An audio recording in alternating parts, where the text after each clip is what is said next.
सभी भक्तों को श्री शिवाय नमस्तुभ्यम हर हर महादेव। ओम नमः शिवाय। 20-20 सालों के बाद क्या कभी किसी को संतान प्राप्ति हो सकती है? क्या आपने ऐसा कभी सुना है कि 20 वर्ष हो गए शादी को?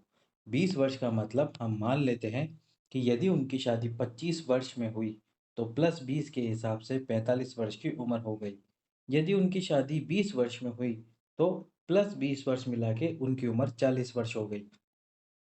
और यदि उनकी शादी 30 वर्ष की उम्र में हुई तो प्लस 20 मिला के उनकी उम्र 50 वर्ष हो गई। तो क्या कहीं आपने सुना है कि 45 वर्ष, 40 वर्ष, 50 वर्ष, 55 वर्ष या फिर 35 वर्ष की उम्र में संतान की प्राप्ति हो सकती है? पर जी हाँ, ऐसा हुआ है। इन 2 पत्रों के माध्यम से जानिए कैसे हुआ ये चमत्कार, कैसे हुई संतान प्राप्ति और वो भी संतान के रूप में पुत्र प्राप्ति, वो भी 20 वर्षों के बाद। जब सब लोग आस छोड़ देते हैं, सब लोग उम्मीद छोड़ देते हैं, सब ये उम्मीद लगाना बंद कर देते हैं कि अब ये हो सकता है या ये वस्तु या ये चीज़ हमें प्राप्त हो सकती है, उसके बाद भी यदि आपका विश्वास है, तो मेरा महादेव आपके उस विश्वास पर विश्वास रखेगा और आपको वो प्राप्त कराएगा, जिसकी आप कामना करते हो या जिसके लिए आप उपाय कर रहे हो। क्या है वो और कैसे प्राप्त हुआ 20 वर्षों बाद संतान कैसे प्राप्त हुआ पुत्र?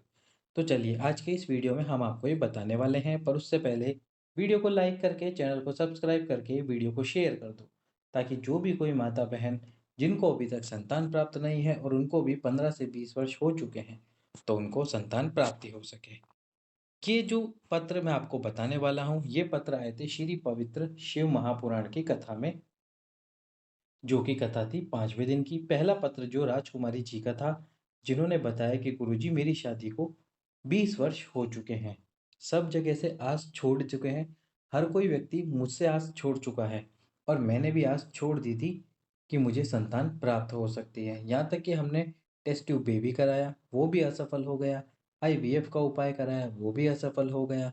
यहाँ तक कि मैं सब कुछ करा चुकी हूँ, सारे उपाय, सारे इलाज करा के बैठ चुकी हूँ। इस 20 वर्षों में ऐसा वो कोई स्थान नहीं जहाँ मैं ना गई हूँ, ऐसी वह कोई जगह नहीं जहाँ मैं ना गई हूँ, ऐसा वह कोई देवता नहीं जिसकी चौखट पर मैं ना गई, ऐसा कोई बाबा नहीं जिसके दरबार पे मैं ना गई। हर जगह जाने के बाद भी मुझे संतान प्राप्त नहीं हो पाई। बहुत दुखी थे, बहुत परेशान थे क्योंकि 20 वर्ष से ज़्यादा हो चुका था और अब सबने उम्मीद छोड़ दी थी कि मुझे संतान प्राप्त हो सकती है। लेकिन जो मेरी सास है, उन्होंने आपकी कथा सुनी टीवी पर। जब आपकी कथा सुनी, तो उन्होंने सोचा कि क्यों ना एक बार मेरी बहू से भी इस उपाय को करवाया जाए। तो उन्होंने मुझसे पशुपतिनाथ जी का व्रत करने के लिए कहा, जो कि 5 सोमवार का व्रत होता है। किसी भी सोमवार से आप शुरू कर सकते हो। सुबह आपको मंदिर जाना है, पूजा करनी है, जो थाली लेकर गए हो उसको घर लेकर आओ वापस से। शाम के समय 6 दीपक रखने हैं आटे के या मिट्टी के, और मीठे का प्रसाद जो आपने घर में बनाया है, पूरा प्रसाद शिव मंदिर में लेकर आना है। शाम की पूजा में केवल यही 2 वस्तुएँ रखनी है उस थाली में, जिस थाली से आपने सुबह पूजा करी थी उसको धोना नहीं है घर पर लाकर। इसके बाद में आपको उस प्रसाद के शिव जी के सम्मुख में रखकर 3 हिस्से कर देने हैं।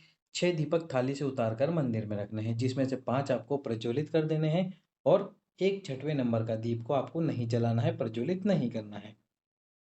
3 हिस्से में से 2 हिस्से शिव जी के साथ सामने ही मंदिर में ही छोड़ देने हैं। 1 हिस्से को अपने साथ में रख लेना है थाली में। इसके बाद में जो 6वें नंबर का दीप है उसको भी थाली में रखकर घर पर आ जाइए। घर पर आते से ही प्रवेश करने से पहले जब आप घर में प्रवेश करें, आपके मुख्य द्वार पर 6ठे नंबर के दीप को जलाइए, आपकी मनोकामना बोलिए। ऐसे ही 5 व्रत करने हैं। 5वें और अंतिम व्रत में जब आप पूजा पूर्ण करें, तो जब दीप प्रज्वलित कर दें, प्रसाद के 3 हिस्से कर दें, 108 कोई सी भी वस्तुएँ समर्पित कर दीजिए, जिसमें चावल, मूँग, दाल, अक्षत, फूल या फिर फूल की पंखुड़ियाँ, ये 108 बेलपत्र हो सकते हैं और कपड़ा लग एक श्रीफल पर मूली का धागा 7 बार लपेट कर वो शिव जी को स्पर्श कराकर शिव जी के सम्मुख में रख दीजिए। इस प्रकार से उद्यापन हो जाता है। ये पशुपतिनाथ जी का व्रत मैंने किया। साथ में सफ़ेद आंकड़े की जड़ का उपाय भी किया और साथ ही साथ में मंदिर में, भगवान शंकर के मंदिर में साफ-सफाई करना, झाड़ू पोंछा लगाना इत्यादि करना मैंने प्रारंभ कर दिया जब पशुपतिनाथ जी का व्रत किया। 3 महीने बाद मेरा गर्भ ठहरा और इस 3 महीने के गर्भ ठहरने के पश्चात 9 महीने बाद मुझे पुत्र रत्न की प्राप्ति हुई। तो देख सकते हो आप 20 वर्षों बाद पुत्र रत्न की प्राप्ति हुई है। अगला ही एक और पत्र जो पत्र था सीमा यादव जी का, जिनको भी 20 वर्ष के बाद पुत्र की प्राप्ति हुई। क्या बताया उन्होंने पत्र में? पत्र में उन्होंने बताया कि गुरुजी मेरी शादी को 20 साल हो गए थे, कोई संतान नहीं हुई। ऐसा नहीं कि इन माताओं के पहले से कोई संतान थी तो इनको दूसरी संतान की इच्छा थी। इनकी एक भी संतान नहीं हुई थी। घर वालों ने और सबने उम्मीद छोड़ दी थी कि अब इसके संतान हो सकती है। सब उम्मीद छोड़ चुके थे, तो उन्होंने गुरुजी की कथा सुनी। कथा सुनी घर पर, कथा सुनने के बाद में पहली बार विश्वास हो गया कथा सुनते ही कि मुझे भी पुत्र रत्न की प्राप्ति हो सकती है। यदि मेरा विश्वास शिव पर है, तो शिव मुझे वो चीज़ अवश्य ही देगा। मैंने मंदिर जाना शुरू कर दिया, मंदिर में सफाई करना शुरू कर दिया। सफाई करती थी और पशुपतिनाथ जी का व्रत करती थी। मैंने सफाई करी, पशुपतिनाथ जी का व्रत करा, पर फिर भी मुझे संतान प्राप्त नहीं हुई। एक बार पशुपतिनाथ जी का व्रत करा, संतान नहीं हुई, दूसरी बार करा, संतान नहीं हुई। तो हमारे पड़ोस में यानी कि उनके पड़ोस में एक बूढ़ी औरत रहती है जिनकी उम्र थी 85 वर्ष, जैसा कि उन्होंने पत्र में बताया। उन बूढ़ी औरत ने कहा, हो सकता है वो माता पार्वती के स्वरूप में आई हो, जिन्होंने कहा कि तुम ये उपाय तो कर ही रही हो, साथ में एक उपाय और करो जो कि है सफ़ेद आंकड़े की जड़ का उपाय, जिसमें पति और पत्नी दोनों को सफ़ेद आंकड़े की जड़ को लेकर आना होता है। 1 दिन पहले ला सकते हो, 2 दिन पहले ला सकते हो और यदि माताएँ-बहनें रजस्वला धर्म में हैं, तो 7वें दिन जाएँ शिव मंदिर या फिर जिस भी दिन उनका रजस्वला धर्म पूर्ण हो जाता है और वह मंदिर जा सकती है, उसी दिन आप पहुँच जाएँ। फिर वो आपके रजस्वला धर्म का तीसरा दिन हो, चौथा दिन हो, 5वाँ दिन हो, छठा दिन हो, 7वाँ दिन हो, 8वाँ दिन हो, 9वाँ दिन हो, 10वाँ दिन हो, जो भी दिन हो आप जाइए। यदि आपको रजस्वला नहीं आता तो सोमवार या प्रदोष के दिन जाइए। उस जड़ को यदि आप घर से कपड़े में लपेट के ले जाना चाहते हो तो कपड़े में लपेट के ले जाओ, लेकिन जब उपाय करोगे तो केवल और केवल जड़ को शिवलिंग पे से 21 बार घुमानी है। तुमरुकेश्वर महादेव के नाम से 21 बार घुमानी है, 21 बार नाम लेना है। एक बार फिर से सुन लीजिए, 21 बार ही घुमानी है, 21 बार ही नाम लेना है। ऐसा नहीं घुमा दो 21 बार और नाम केवल 1 बार लो, ऐसा मत करना। 21 बार घुमाना, 21 बार नाम लेना और उसके बाद में वहीं पर शिव जी के सम्मुख में खड़े होकर उस जड़ को लाल कपड़े में लपेटकर अपनी कमर में बाँध लीजिए या लाल धागे में लपेटकर अपनी कमर में बाँध लीजिए।